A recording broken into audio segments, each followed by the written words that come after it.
आका उसने नमोस्तु मेरे कुल गुरु, अगर मंदिर जी में उत्कृष्ट भगवान के पूजन के लिए सामान ना हो, मंदिर की व्यवस्था भी उत्कृष्ट ना हो और मंदिर जी के पास फंड भी रखा हो और मंदिर जी में पैसे की कोई कमी ना हो, पैसे को ब्याज पर चलाया जा रहा हो, तो यह ठीक है क्या? यह कोई व्यक्तिगत मामला दिखता है। इस प्रश्न में तुम्हारी अब ये स्थितियां ठीक तो नहीं हैं, लेकिन करें क्या। आजकल अंग्रेजों ने मंदिरों के ऊपर ऐसी कमेटियां बैठा दी हैं, कानून बन गया है।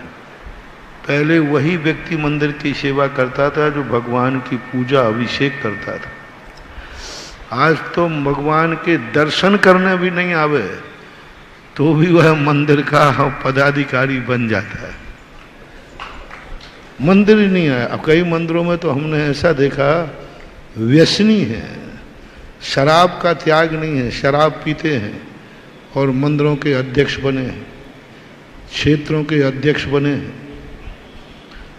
इतने निकृष्ट उनके, शराब साक्षात सबको मालूम है, लेकिन बस वो अपना बहुमत इकट्ठा कर लेते हैं, अपने ट्रस्टों में अपने ही ट्रस्टी बना लेते हैं। कानून शराबी को नहीं देखता, कानून ट्रस्टी को देखता है।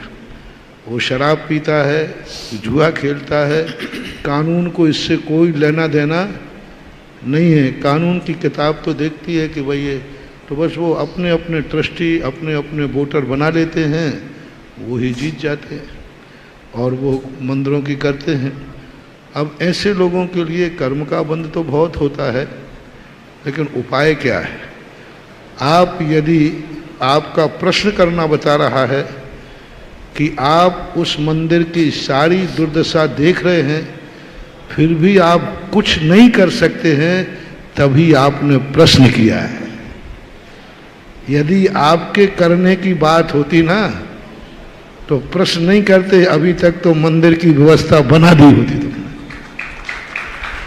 यानी तुम्हारा जोर नहीं चल रहा है, तुम कुछ नहीं कर पा रहे हो। पैसा रखा है, मंदिर की व्यवस्था नहीं, तो तुम कुछ नहीं कर पा रहे। जब तुम उस गांव के रहने वाले, तुम उसके नगर में रहने वाले कुछ नहीं कर पा रहे हो, तो हम साधु लोग क्या कर पाएंगे? हम तो तुम्हारे गांव के भी नहीं, हम तो मात्र श्रद्धा भावना में हैं।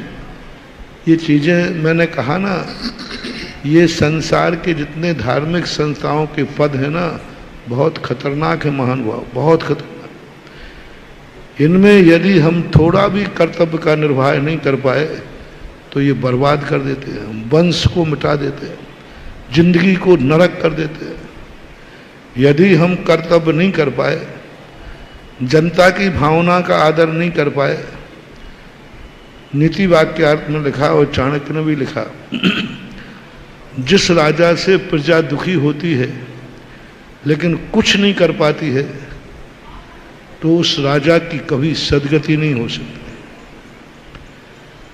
एक अयोध्या प्रसाद गोयली ने एक छोटी सी पुस्तक लिखी है, जिन खोजा तिन पाहिया गहरे पानी पैठ। उसमें एक कहानी लिखी, पूज्य गुरुदेव बहुत अच्छी तरह प्रवचन में सुनाया करते। एक राजा बहुत प्रयास करने पर भी वो बीमारी से ठीक नहीं हो रहा है। वैद्य परेशान की ऐसी कोई बीमारी नहीं है,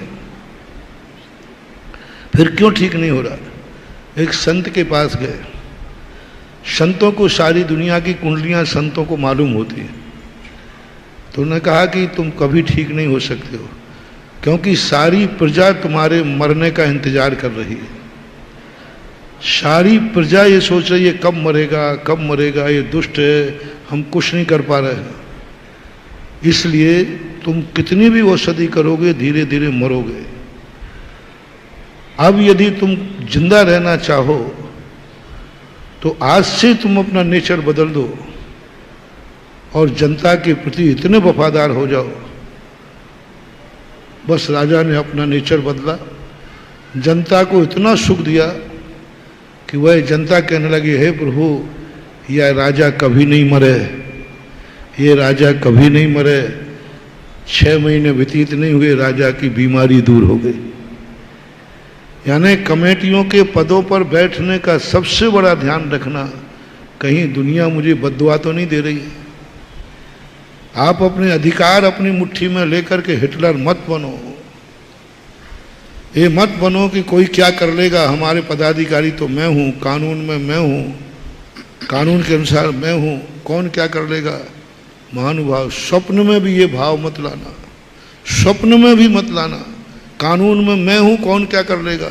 स्वप्न में भी मेरा दुश्मन भी हो तो ये भाव मत लाना। यह भाव तुम्हारी जिंदगी के जन्म जन्म का पुण्य क्षय करके और दुर्गति को भेज देगा। हमेशा एक ही बात करना कि नहीं, मैं वही कार्य करूंगा जिससे सारी जनता दुआ दे। लोग कहें ओहो ऐसे मंदिर के पदाधिकारी होना चाहिए, ऐसी कमेटी होना चाहिए, ऐसा पदाधिकारी होना चाहिए, वो बात सबसे बड़ी। इन पदों पर बैठ के क्या कमा पाओगे, क्या मिल पाएगा।